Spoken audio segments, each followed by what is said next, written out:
Hello and welcome, Henning Pauli, my name. Welcome to the channel, HP42. That's how you say that. Henning Pauli, it's my initials. I have the honor today to show you a Fame guitar. I've tried to show you Fame guitars for ages. Tried to work with Music Store to say, look, these things need to be shown. If you are from Germany, you know the brand. I mean, I remember, hours on the crapper reading the Music Store catalog when I was a wee little boy. Music Store catalog was the Bible, right? And at some point, they started doing their own brand, but they didn't go super low budget like Harley Benton did. They went with something higher end, which I think in the beginning, Mayonnaise in Poland was building on a very high level. I think now they're being built in the Czech Republic, something like this. I'm not sure. But they always were very nice guitars for very fair prices. So I did convince, after years of begging, Music Store to commission a video for a Fame guitar because I want to show these to people outside of freaking Germany. Music Store is a big shop in Cologne, but they do ship all over Europe and internationally. And even with tariffs and all that stuff, if you're in the US, this is a steal. This is the spec monster. This is bang for the buck, probably one of the best guitars you can get. Period. Take it out of the box. Cardboard walls, they rise so high, touching up the cloudy sky. This big box of mystery, biggest box in history. What's inside this paper giant makes my little brain defiant. Oh, the biggest box, ooh yeah, the biggest box. Ooh, what's in the biggest box? Nobody knows. I tried to peek, I tried to climb, lost all track of space and time. Maybe it holds a cosmic joke or 1,000 tiny little folk. Could be a portal, could be a dream, a secret held by a cardboard seam. This box, it laughs, it sighs, it groans. Okay, before we get into specs, here are some product shots so you can see some more details, and they are fine details.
Okay, let's talk specs.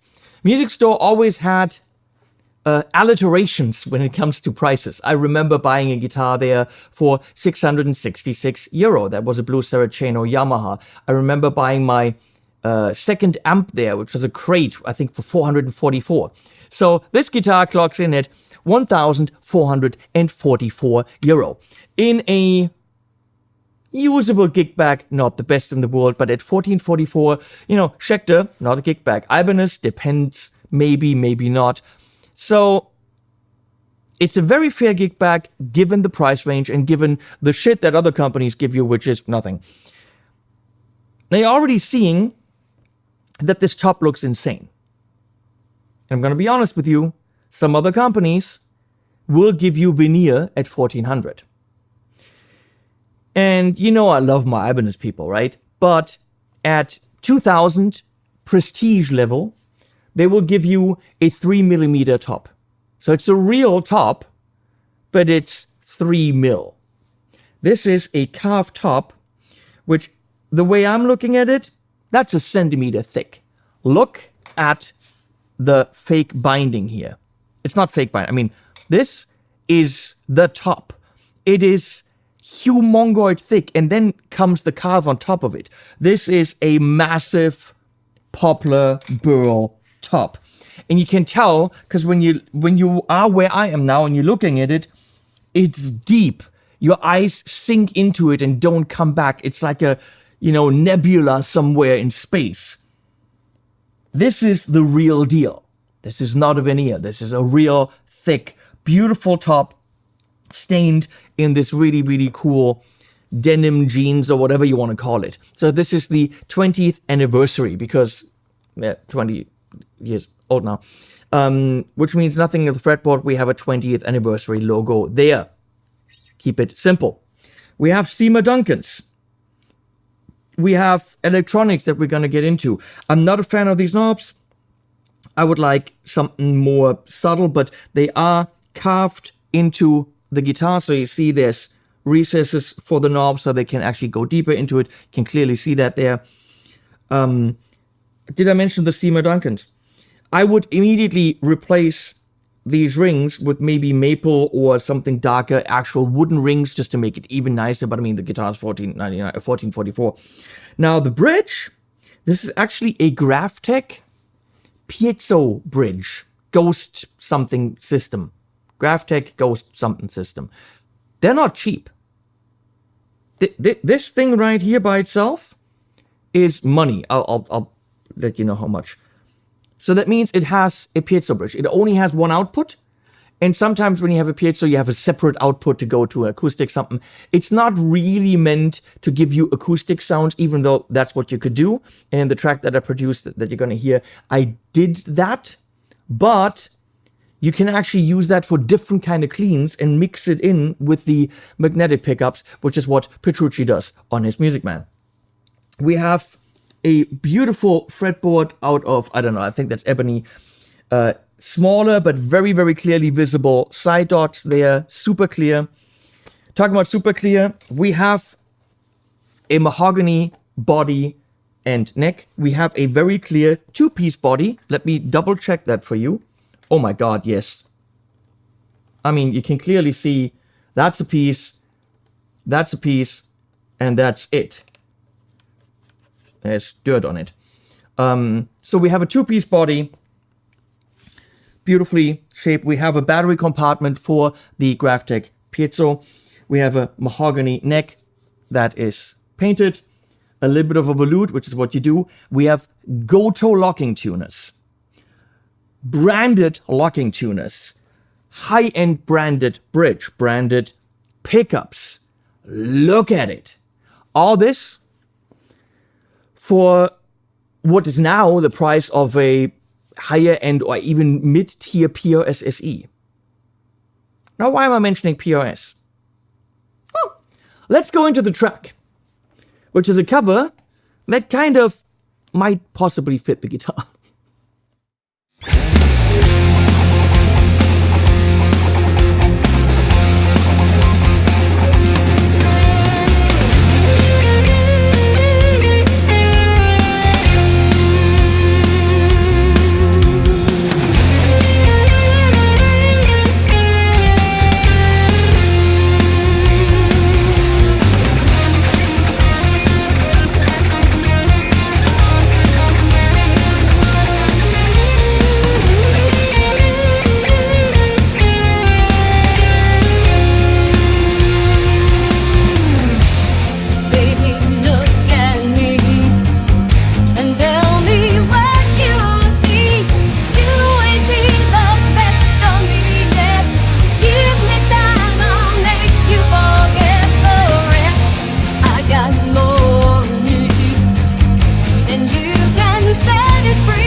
So why did I mention PRS? Well, I mean, take a look. This guitar is one of my favorite guitars ever. It used to be a similar blue to this one. But this is nitro, and after 20 years, it's just an ugly greenish thing. So if you're buying something with nitro, don't buy blue. If you look in the back, both of them, stunning piece of wood. This one is a one-piece body. However, this one, back in 2008, was 6,000 euro, which means now this is probably closer to, PRS probably takes 8 or something like this. It's a phenomenal guitar, right? But let's look at the shape. How Fame gets away with that, because Fame, music store, also sells PRS guitars. Now, how Paul isn't completely freaking out and saying, why the fuck are you doing this? I don't know. Maybe he doesn't see a single shop doing these kind of shapes as a competition, or many people do that shape now and you can't really do shapes, and maybe because Gibson sued him over shapes and he doesn't want to sue over shapes. Who knows? But it's not even subtle. It's pretty dead on, right? Can we compare the guitars? I don't think we can compare the guitars. This is 1444. Let's go into sounds. We have pickup, both pickups, that pickup. You can get that when you flippy-do that switch as single coils. Pretty straightforward. My one issue when working with the guitar in the track was when I had to flip the switch quickly for the solo, there is a chance that by accident you're gonna get it into single coil. So the position would have been maybe better in a different position, or maybe this could have been push-pull or something. In the heat of the moment, that can happen. It happened to me, but maybe I'm just an idiot. You can push-pull the volume, which will activate the piezo system. And then this has a mid-indent, and then you can go up to get more magnetic pickup, or down to get more piezo pickup.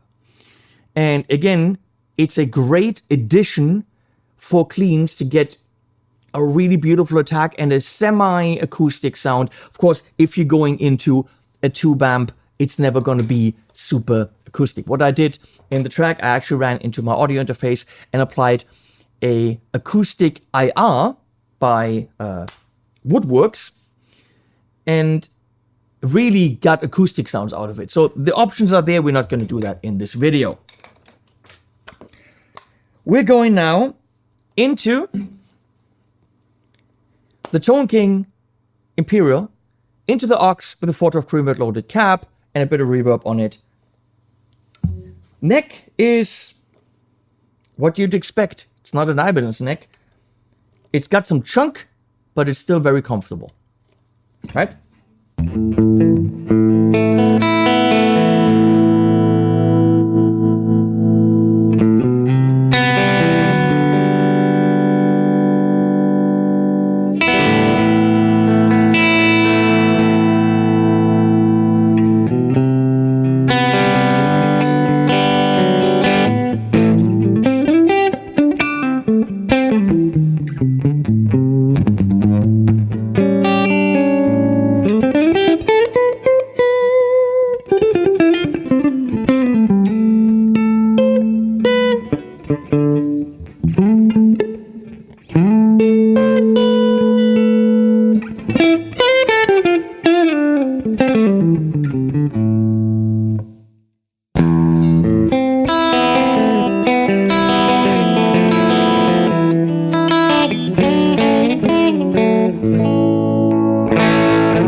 Single coil, flippity-doo, flippity-doo-dah.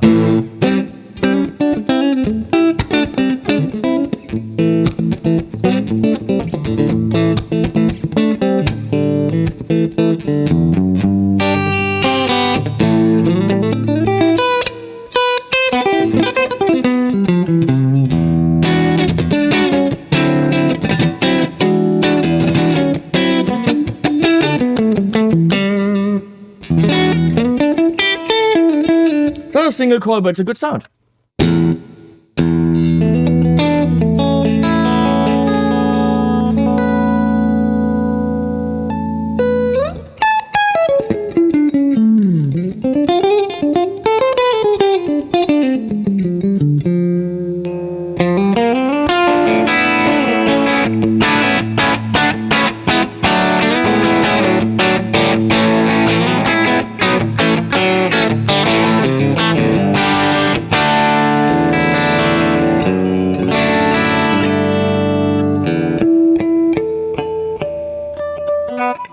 Tuners are precise, really short shafts on top. Everything is just high end on this. I mean, the price is ridiculous. Let's go and try the piezo system by pulling this up.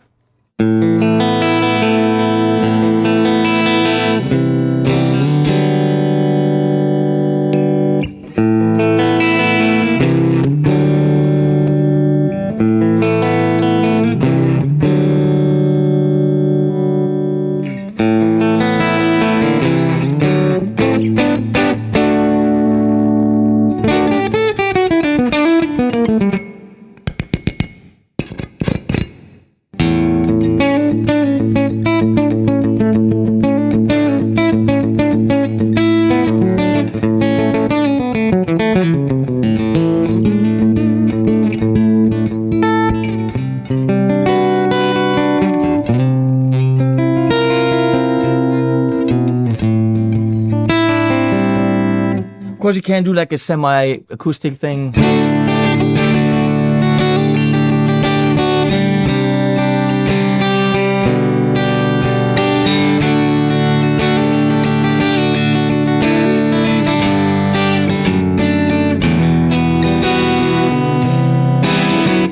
So if you're in a cover band, this is great to have, but as an enhancement for the magnetic sounds, I think it's absolutely killer. So without in the middle.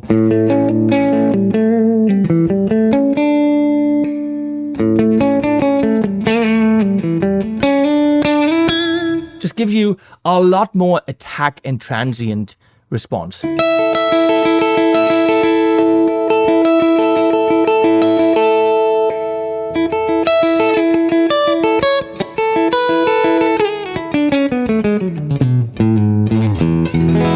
And they didn't put just any old piezo in there. This is the Graphtec system. This guitar is loaded with high-end shit. Okay, moving on. Let's get some drive here. Where's the middle? Here's the middle. In the bridge position. Friedman Plex.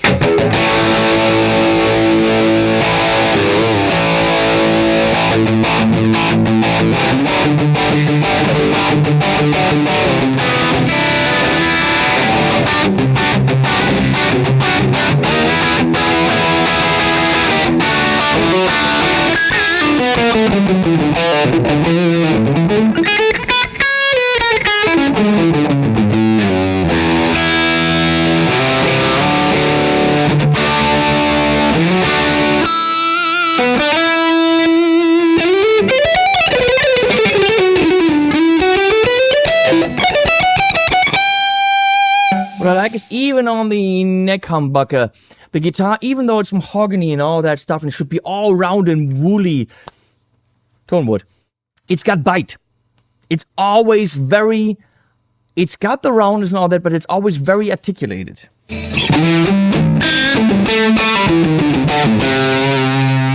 Thick, as you would want it, but with a knife edge to get through the mix.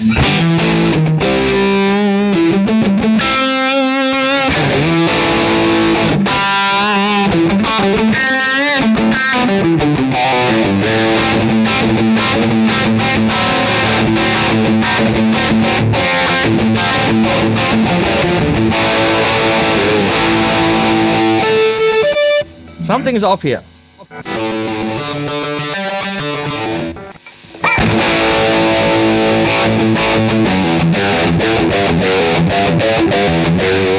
Let's go into the Marshall modified JCM 800 with the mods on.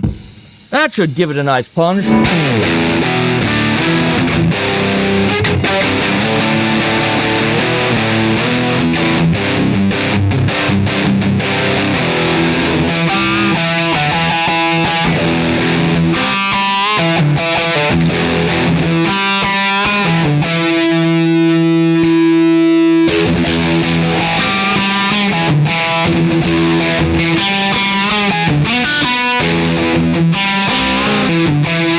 I got the piezo in, and all of a sudden that really is in the mix there.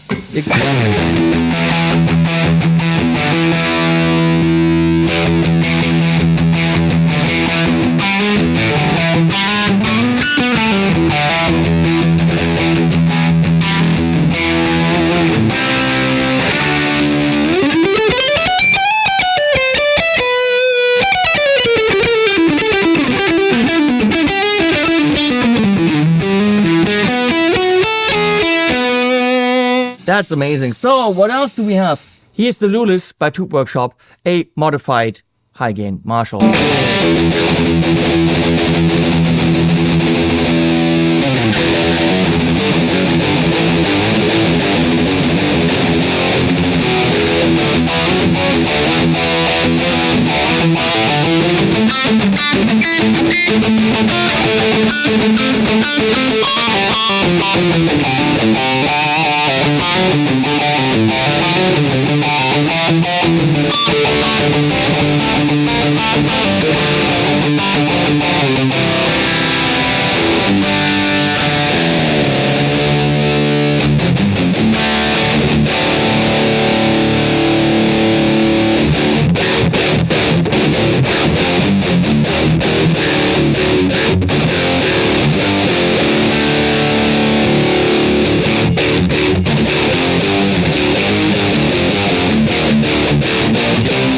That's with the piezo in.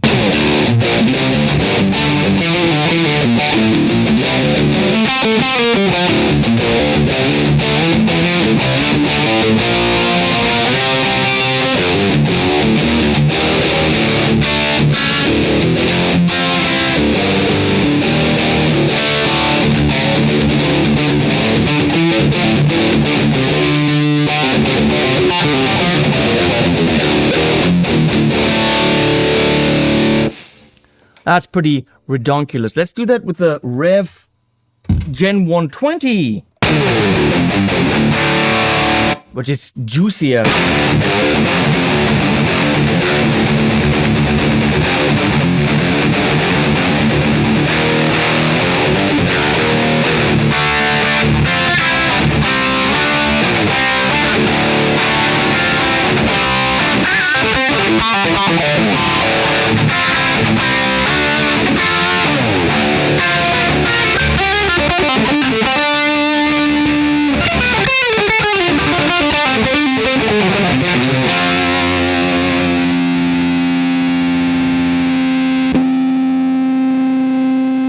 We're now in the Engel Founders Edition for a lead sound. I added some effect too.